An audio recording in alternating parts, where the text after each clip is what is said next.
નમસ્કાર, ગોપાલ ઇટાલિયા બોલું છું.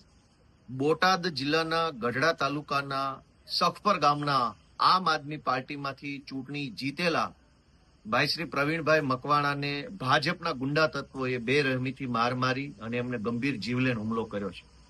કોળી સમાજના આગેવાન એવા પ્રવીણભાઈ મકવાણા જ્યારે ચૂંટણીમાં ઉભા ત્યારે ભાજપના ગુંડાઓએ એવું કહેલું કે આ સીટ તો અમારા બાપ દાદાની પેઢી છે, અહીંયા કોઈએ અમારી સામે ફોર્મ નહીં ભરવાનું, નહીંતર પરિણામ સારું નહીં આવે.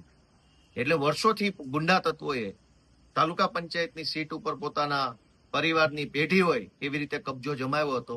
તેની સામે કોળી સમાજના આગેવાન પ્રવીણભાઈએ હિંમત કરી ફોર્મ ભર્યું, સમાજે અમને સાથ આપ્યો અને ચૂંટણી જીતી અને તાલુકા પંચાયતના સભ્ય બન્યા.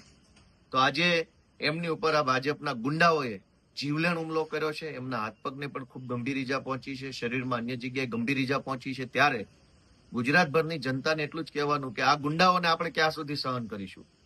કોઈ વ્યક્તિ જનતાના મતથી, જનતાના આશીર્વાદથી ચૂંટણી જીતી જાય તો પછી ભાજપ વાળાએ પોતાની હાર સ્વીકારી અને કામે લાગવું જોઈએ. પરંતુ હાર સ્વીકારવાના બદલે, હાર પચાવવાના બદલે જીતેલા ઉમેદવાર ઉપર હિંસક હુમલો કરવો એ ગુજરાતની સંસ્કૃતિ નથી.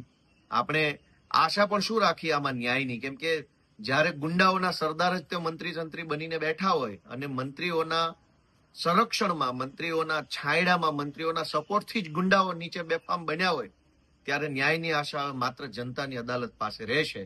અમારા કોળી સમાજના આગેવાન અને તાલુકા પંચાયતના સભ્ય, ગઢડા તાલુકા પંચાયતના પ્રવીણભાઈને ઈશ્વર જલ્દી સ્વસ્થ કરે એવી પ્રાર્થના અને જનતા પણ જાગૃત બને એવી આશા રાખું છું.